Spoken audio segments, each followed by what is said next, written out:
नमस्कार दोस्तों, BPSC mains को ध्यान में रखते हुए हिस्ट्री के अंतर्गत जितना भी इम्पोर्टेंट प्रश्न है सबको बारी बारी से कवर कराई जा रही है। इसी कड़ी में नेक्स्ट प्रश्न है, संथाल आंदोलन की प्रकृति पर चर्चा करें। संथाल समुदाय के सामाजिक आर्थिक परिवर्तन में यह किस हद तक सहायक था। अब आपको बिल्कुल शुरुआत करना है बेसिक चीज़ों से। परिचय के रूप में संथाल आंदोलन के उद्देश्यों को बताना है कि किस प्रकार से इन लोगों ने वीरतापूर्वक कदम उठाते हुए सीधे जमींदारों से ब्रिटिश सत्ता के खिलाफ ये लोग हो गया और अपने मांगों के लिए, अधिकारों के लिए किस हद तक ये लोग यहाँ पे पहुँच गया। डायरेक्ट कह सकते हैं कि खुले रूप में इन लोगों ने विद्रोह कर दिया। अब जब विद्रोह हुआ तो स्वाभाविक सी बात है कि अंग्रेजों के द्वारा दबाया भी जाएगा, क्रूरतापूर्वक इस विद्रोह को दबाया भी गया। लेकिन जल्द ही इनके सुधार के लिए अंग्रेज़ों ने कह सकते हैं कि कुछ नरम रुख अख्तियार किया और ख़ासकर जो संथाल परगना काश्तकारी अधिनियम 1856 को लाया गया, जिसके वजह से बहुत बड़ी मात्रा में इनके सामाजिक आर्थिक परिवर्तन में बदलाव देखने के लिए मिलता है। अर्थात कह सकते हैं कि अंग्रेज़ों ने बड़ी मात्रा में इनको रियायत भी दिया। ठीक वैसे ही जैसे कि आप लोगों ने नाम जरूर सुना होगा अमेरिकी गृह युद्ध का, जो कितना दुखदाई था लेकिन उसका परिणाम निकला तो बेहद ही सुखदाई हो गया। दक्षिण अमेरिका और उत्तर जो अमेरिका का जो क्षेत्र था बिल्कुल यहाँ पे यूनाइट हो गया, वास्तविक यूनाइटेड स्टेट ऑफ अमेरिका के रूप में उभरा। तो ऐसे बीच बीच में थोड़ा बहुत आप चर्चा करते चलेंगे तो एग्जामिनर को लगेगा कि एक बृहद समझ है, इसकी चीज़ों को एक को रिलेट करके लिख रहा है। उसके बाद बताना है कि संथाल आंदोलन की प्रकृति। अब ये जो प्रकृति है देखिए, रट के इसको लिखा नहीं जा सकता है। पूरा जो संथाल आंदोलन को आप लोगों ने पढ़ा होगा, अब वहीं से आपको बताना है कि किस प्रकार से जो इसकी प्रकृति थी, एक खुले विद्रोह के रूप में जाना जाता है, एक छापामार युद्ध के रूप में भी जाना जाता है। बहुत ही बड़ा वीरतापूर्वक कदम था। इसमें गैर आदिवासी लोगों ने भी यह सहायता किया हुआ था। तो ऐसे कर एक एक पॉइंट को यहाँ पे निकाल के लिखना होगा, उसमें मौलिकता दिखना चाहिए ताकि एग्जामिनर को लगे कि हाँ इसे आता है, रटी रटाई चीज़ों के लिख नहीं रहा है। उसके बाद से संथाल समुदाय के सामाजिक आर्थिक परिवर्तन, जैसे मैंने बताया क्रूरतापूर्वक अंग्रेजों के द्वारा दमन तो कर दिया गया, लेकिन फाइनली यहाँ पे जो अधिनियम लाया गया संथाल परगना काश्तकारी अधिनियम 1856, उस अधिनियम के माध्यम से इसमें संथाल लोगों को बहुत बड़ी मात्रा में रियायत दिया गया, खासकर सामाजिक आर्थिक परिवर्तन के क्षेत्र में। अब यही बताना है क्या क्या रियायत दिया गया। उसके बाद फाइनली आपको निष्कर्ष के रूप में संथाल अरगन्ना का संथाल जो आंदोलन का पूरी तरीके से गुणगान ही करना है यहाँ पे। और अगर आपको निष्कर्ष लिखने में देखिए दिक्कत अगर हो रहा है तो मैं बार बार बोलता हूँ कि बीपीएससी के कुछ ऐसे एरियाज है यहाँ पे जहाँ से प्रश्न बनता ही बनता है, तो वहाँ पे कोशिश कीजिए कि जो निष्कर्ष है पहले से आप एक फ्रेमिंग बना लें, उसको फ्रेमिंग बना लें और एग्जाम में जब आप जाएंगे तो आपका टाइम वहाँ पे किल नहीं होगा। बहुत ही कम समय में एक अट्रैक्टिव निष्कर्ष भी आप लिख सकते हैं। तो ये आप उपाय लगा सकते हैं अगर आपको निष्कर्ष लिखने में दिक्कत होता है तो। अदरवाइज जब इतनी सारी चीज़ों को लिख देंगे तो निष्कर्ष बहुत आसान हो जाएगा। आसानी से आप निष्कर्ष को किसी भी डायरेक्शन में यहाँ पर आप मोड़ सकते हैं।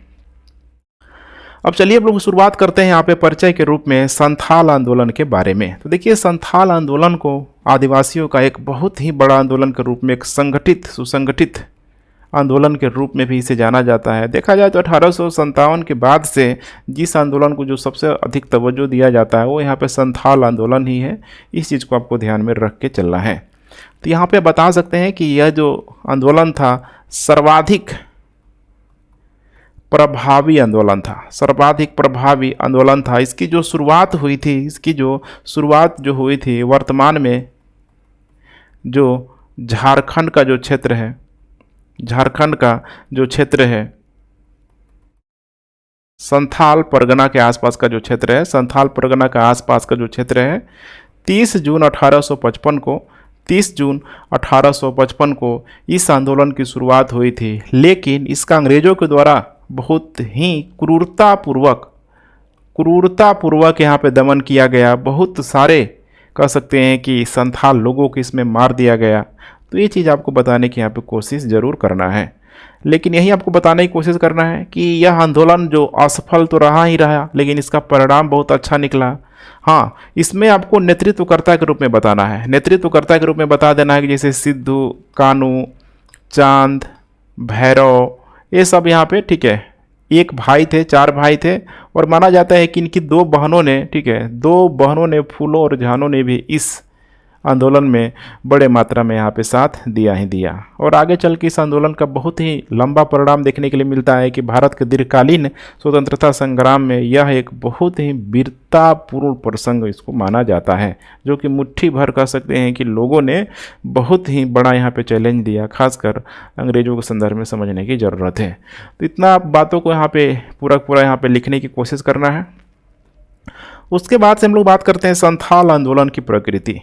अब प्रकृति में यहाँ पे बताने की कोशिश करना है जितना भी प्रकृति है, जैसे मैंने तभी आपको बताया भी था, जैसे कि यहाँ पे 5 प्रकृति देखने के लिए मिलता है, और भी आप इसमें जोड़ सकते हैं। इसको एक एक पैराग्राफ के माध्यम से आपको लिंक करके दिखाने की कोशिश करना है। सबसे पहले बात करते हैं हम लोग खुला विद्रोह। तो देखिए खुला विद्रोह का मतलब क्या है यहाँ पे कि पूरा का पूरा ओपन चैलेंज, और यही किया गया इन लोगों के द्वारा जुलाई 1855 में इन लोगों के द्वारा, अर्थात संथाल लोगों के द्वारा अपनी मांगों को लेके कि हमें ये मांग चाहिए, सीधे इन लोगों ने जमींदारों को ब्रिटिश लोगों को, ब्रिटिश अधिकारियों को एक अल्टीमेटम दिया कि हमें ठीक है ये अधिकार हमें चाहिए। लेकिन इन लोगों ने इनके अधिकारों को पूरी तरीके से यहाँ पे अनसुना कर दिया। ध्यान रखिएगा, पूरी तरीके से इन लोगों ने अनसुना कर दिया। जब अनसुना कर दिया तो स्वाभाविक सी बात है कि लोग एक्शन लेगा ही लेगा, इसीलिए लोग यहाँ पे एक्शन लेना शुरू कर दिया।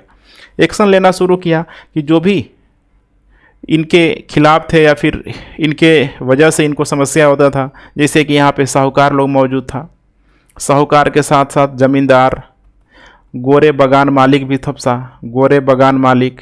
उस समय इन्हीं क्षेत्रों में देखेंगे तो रेल पटरियों को बिछाया जा रहा था, तो बहुत सारे जो रेलवे कर्मचारी लोग भी यहाँ पे मौजूद था। तो जहाँ जहाँ इनके लोग यहाँ पे मौजूद थे, सबको होता है ना गिन गिन के मारना, तो यहाँ पे तीर कमान लेके ये लोग इनके क्षेत्रों में यहाँ पे अटैक करना यहाँ पे शुरू कर दिया गया। ठीक है, तो यहाँ पे समझना है कंपनी के कई देसी एजेंटों को भी इन लोगों ने मार दिया। जहाँ जहाँ इनको लगता था कि वे उनके लोग हैं, वे लोग उसको छोड़ते नहीं थे, हर हाल में उसको मार देते थे। तो ये बहुत ही खुला विद्रोह था, ओपन चैलेंज के रूप में। अब इतनी बड़ी मात्रा में हो रहा है तो आप खुद सोच सकते हैं कि अंग्रेज लोग तो बैठा नहीं रहेगा, इसका जरूर कुछ ना कुछ जवाबी कार्रवाई करेगा ही करेगा, आगे करेगा, सब देखेंगे हम लोग। उसके बाद बात करते हैं हम लोग वीरतापूर्ण कदम। तो देखिए इनका जो क्षेत्र था अंग्रेजों के द्वारा ही संरक्षित किया गया था दामिनी कोह के रूप में। इसको मैंने बहुत ही अच्छे तरीके से समझाया हुआ है। एक एरिया को, जो कि एरिया पड़ता है वर्तमान में भागलपुर से राजमहल के बीच ये जो पहाड़ी एरिया है, यहाँ पे संथालों के लिए एक भूमि का आरक्षित कर दिया गया, और इनके बहुत सारे शुरुआत में अधिकारों को दिया गया अंग्रेजों के द्वारा। लेकिन धीरे धीरे उनके अधिकारों का यहाँ पे हनन किया जाने लगा, छीने जाने का प्रयास किया जाने लगा। बाहर से बहुत लोगों को यहाँ पे ला के ठीक है मतलब शामिल करने का प्रयास किया गया। अब यही था कि इन लोगों को लगता था कि बाहर से जो लोग आ रहे हैं, साहूकार हैं या फिर बाहर से जो भी लोग बस रहे हैं, इनकी जो सामाजिक जो अस्थिरता है, सामाजिक असंतुलन की स्थिति उत्पन्न हो रही है। ऐसे बहुत सारे कारण थे जो आपको देखने के लिए मिल जाएगा इन सारे क्षेत्रों में, जिसके वजह से लोग यहाँ पे उग्र होना शुरू हो गया था। अब यही अब समझने की कोशिश करना है कि अब इन्हीं सारे क्षेत्रों में अब जहाँ जहाँ यहाँ पे कंपनी का शासन हुआ करता था दामिनी कोह में, पूरी तरीके से कंपनी का जो भी यहाँ पे लॉ एंड ऑर्डर था, नियम और कानून था, सबको इन लोगों ने तीर कमान लेके यहाँ पे ध्वस्त कर दिया। ध्यान रखिएगा, तीर कमान लेके यहाँ पे ध्वस्त कर दिया। इतना ध्वस्त किया कि सरकारी इलाकों में, महकमों में पूरा एकदम दहशत यहाँ पे फैल गई कि कहीं आ ना जाए लोग, ये लोग मार देगा। और ये लोग बहुत ही होशियार था, ठीक है, बहुत ही होशियार था। इन लोगों ने कम्युनिकेशन का जितना भी माध्यम था, चाहे वो हम लोग डाक की बात कर ले, रेलवे की बात कर ले, ठीक है, संचार जैसे साधनों का, जो कि अंग्रेजों तक के बाद पहुंच जाए कि किस एरिया में क्या हो रहा है, तो अंग्रेजों को दौरा दबा दिया जाएगा। तो हर जगह डाक को, रेलवे जैसे गतिविधियों के यहाँ पे लोग तोड़ फोड़ कर रहा था, संचार के माध्यम को ये लोग काट रहा था। तो ये कब हो सकता है? जब कोई एकदम कफन बांध के निकल जाए एकदम कि हमें किसी भी हाल में करना ही करना है, बिल्कुल डू एंड डाई वाली स्थिति उस समय। तीसरे नंबर पे है यहाँ पे गैर आदिवासी सहायता। अब इनके इस हौसले को देखते हुए जो भी आसपास का जो ग्रामीण क्षेत्र था, ग्रामीण क्षेत्र के लोगों ने भी भरपूर इन लोगों का सहयोग दिया। ठीक है, संथाल आंदोलन का भरपूर इन लोगों के द्वारा साथ दिया ही दिया गया, ये बातें आपको बतानी है। उसके बाद है यहाँ पे छापामार युद्ध। अब देखिए जो भी एरिया है भागलपुर से राजमहल के बीच का जो इलाका है, ठीक है, उसमें आपको जंगल पहाड़ी बहुत सारे, ठीक है, ऐसे दुर्गम इलाके देखने के लिए मिल जाएंगे जहाँ पे अंग्रेज बहुत अधिक एक्टिव नहीं थे या फिर उनको रास्ता वगैरह एग्जैक्ट लोकेशन पता नहीं होता था। लेकिन ये तो भाई थे पूरे तरीके से ट्राइब लोग, इनको चप्पा चप्पा का आइडिया पता है उन दुर्गम इलाकों का। तो ये लोग छापामार युद्ध प्रणाली करने में बेहद ही निपुण था। बाकायदा ये लोग तीर, बहुत ही तीर बनाया हुआ था, खतरनाक कह सकते हैं ना, उसमें जहर वगैरह भर के बहुत सारा चीज़ों का प्रयोग करते। इन लोगों ने घातक चोट देने वाला यहाँ पे पूरी तरीके से तीर का निर्माण किया था, अत्यधिक सटीकता के साथ यहाँ पे पूरी तरीके से यहाँ पे लग जाए। तो तीर का इसमें बहुत आयत रूप में यहाँ पे ध्यान रखिएगा प्रयोग किया गया था। और शुरुआती तौर पे इस तीर नहीं माना जाता है कि यहाँ पे बहुत अधिक इन संथालों को यहाँ पे सफलता भी दिलाई, ध्यान रखिएगा, संथालों को सफलता भी दिलाई।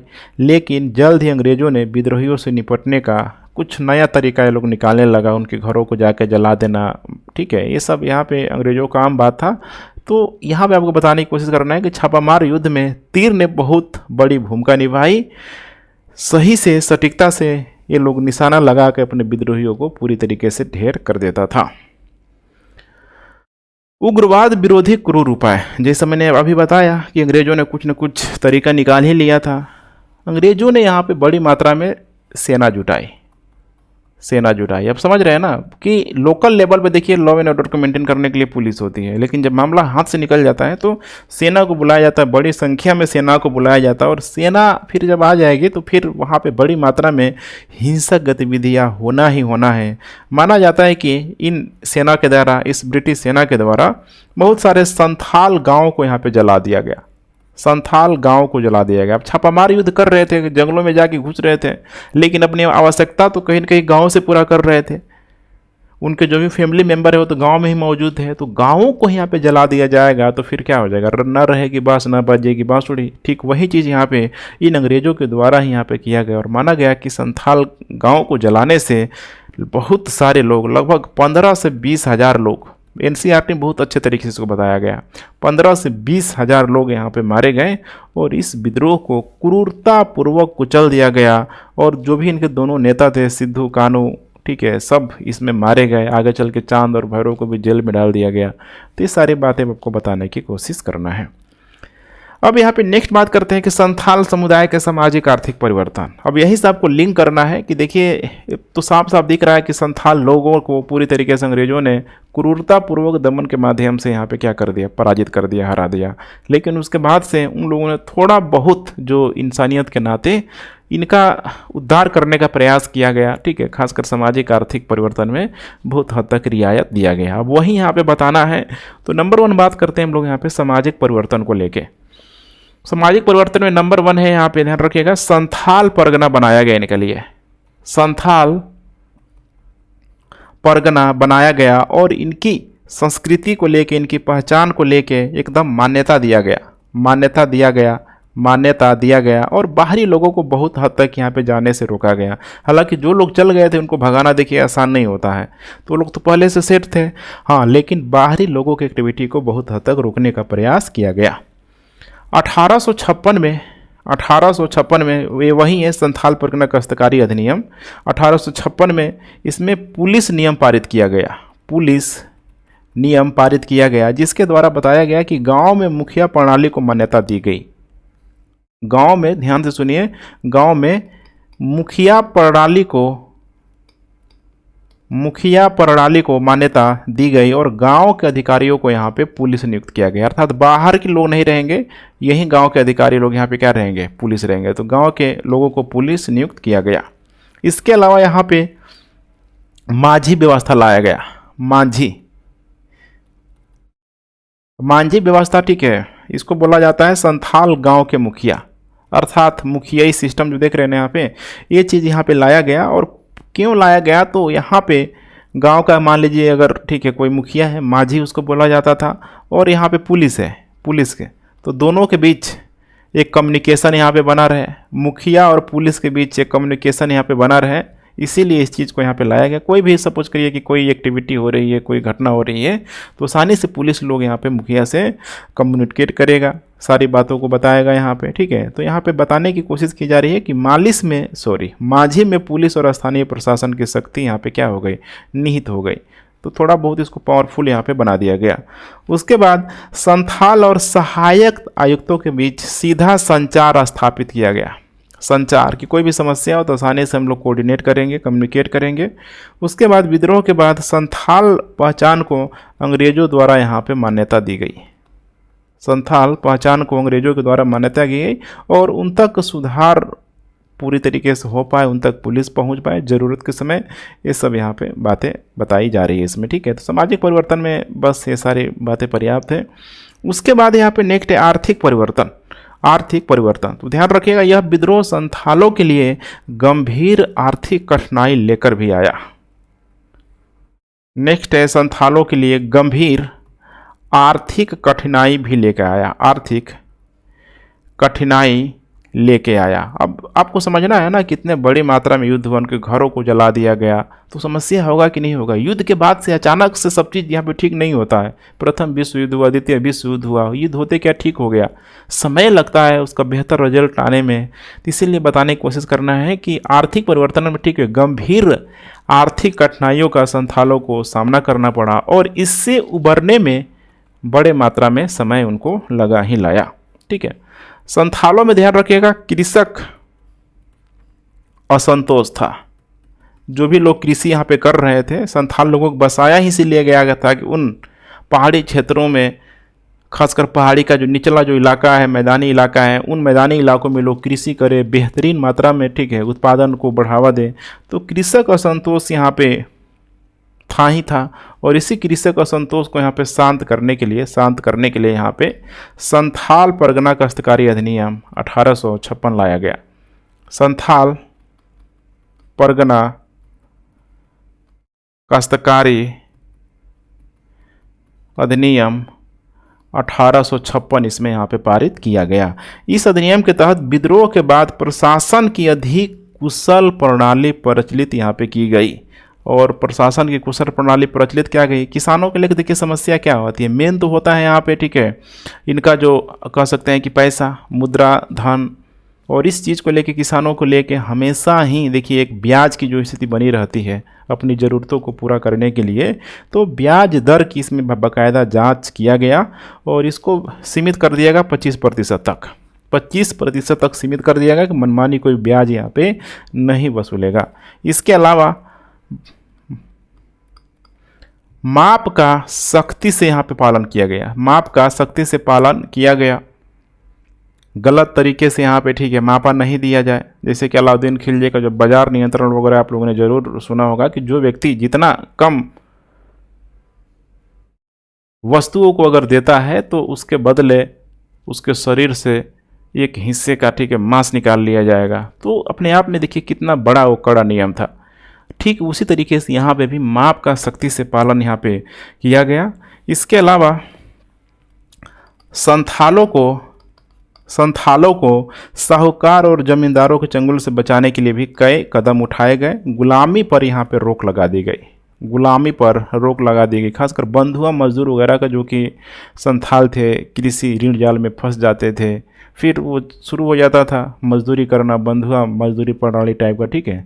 तो वो गुलामी व्यवस्था को भी यहाँ पे ख़त्म कर दिया गया। तो ये सारी बातें हैं, आपको बता देना है। और फाइनली यहाँ पे आपको निष्कर्ष लिखना है कि देखिए इस विद्रोह को हम लोगों ने भी देखा कि बहुत ही क्रूरतापूर्वक दबाया गया। 15 से 20 हज़ार संथाल लोग यहाँ पे मारे गए, लेकिन इसने औपनिवेशिक शासन की नीति में, औपनिवेशिक शासन की नीति में बड़ा परिवर्तन लाया। शासन की नीति में बड़ा परिवर्तन लाया। तो भले ही ये हिंसक गतिविधियों के माध्यम ही से था, लेकिन आया कि नहीं आया। अब यही चीज़ आपको दिखाया देगा चंपारण सत्याग्रह में कि गांधी ने अहिंसक का रास्ता चुनते हुए अंग्रेजों से अपनी मांगों को बहुत हद तक मनवाने में सफल रहे। तो इसीलिए यहाँ पे, ठीक है, आपको थोड़ा बहुत झलक देते रहना है, बड़े बड़े जो भी लोग हैं यहाँ पे, बड़ी बड़ी जो घटनाएं हुई हैं, ताकि एग्जामिनर को लगे कि हाँ एक व्यापक दायरा है आपकी सोच का। आप ध्यान रखिएगा, सिविल सर्विस का एग्जाम दे रहे हैं, ठीक है। तो औपनिवेशिक, ध्यान रखिएगा, औपनिवेशिक शासन नीति में एक बड़ा परिवर्तन यहाँ पे देखने के लिए मिला और खासकर जो संथाल विद्रोह था, संथाल के गौरव और पहचान में एक महत्वपूर्ण मोड़ था। गौरव और पहचान में एक महत्वपूर्ण मोड़ था। आज भी देखिए, आजकल किसी से बोल दीजिए संथाल तो तुरंत लोग जान जाएगा, तुरंत 1855-56 में जो हुआ था संथाल विद्रोह, ये वही लोग हैं। तो अपने आप में इतिहास में उन लोगों का नाम यहाँ पे दर्ज हो चुका है। और ये जो आंदोलन था, देखिए एक समय के बाद बहुत ही हद तक स्वतः फूर्त यहाँ पे हो चुका था। स्वतः फूर्त लोग यहाँ पे खुद नेतृत्व संभाल रहे हैं। जैसे कि 1942 में गांधी ने यहाँ पे बोला हुआ था स्वतः फूर्त आंदोलन को लेके कि हर एक व्यक्ति अपने नेतृत्व के हिसाब से, अपनी क्षमता के हिसाब से खुद अपना नेतृत्व करें। यहाँ के लोग देख पा रहे हैं ना, 1855 में ये सब एक्टिविटी यहाँ पे देखने के लिए मिल रही है। इस विद्रोह ने संथालों के सामाजिक आर्थिक जो परिवर्तन है वो बड़ी मात्रा में लाया। अभी हम लोगों ने देखा है भी, ठीक है। इसे आदिवासियों के अधिकार की रक्षा के लिए संथाल परगना काश्तकारी अधिनियम भी लाया गया, तो इसी सामाजिक आर्थिक गतिविधियों को सुधार करने के लिए, ठीक है। बाकायदा देखिए, जब विद्रोह का जब दमन कर दिया गया था, इसकी जांच के लिए भी एक कमेटी बैठाई गई थी जॉर्ज यूले के नेतृत्व में, ठीक है। तो जब कमेटी बैठाई गई थी तो कमेटी ने जो रिपोर्ट सौंपा, उस रिपोर्ट में साफ साफ इसमें बताया गया था कि वास्तव में जो संथालों का जो कंप्लेन था, जो लोग अल्टीमेटम दे रहा था कि हमें ये सुधार चाहिए, ये मांग चाहिए, वो बिल्कुल जायज़ मांग था। उनके भूमि पे अधिकार किया जा रहा था, पूरा तरीके से परमानेंट सेटलमेंट इस एरिया में यहाँ पे लाया गया था। तो उनके भूमियों को कई जगह नीलामी भी किया जा रहा था, बाहरी लोगों को बसाया जा रहा था। तो कुल मिला के जॉर्ज यूले ने जो रिपोर्ट सौंपी उसमें सारी बातें सही थी, उनकी मांग सही थी। इसीलिए जो परिवर्तन दिखाई देता है हमें सामाजिक आर्थिक परिवर्तन के रूप में, एक बड़े रूप में अंग्रेजों के द्वारा करने का यहाँ पे प्रयास किया गया, ठीक है। इस प्रकार देखा जाए तो संथाल जो विद्रोह है, ठीक है, झारखंड में अपने आप में एक बहुत बड़े इतिहास के रूप में मायने रखता है, इंडिकेट करता है। तो ठीक है फ्रेंड्स, मेरे ख्याल से इतना कंप्लीट है। अपना फीडबैक ज़रूर दें। Thanks for watching. जय हिंद।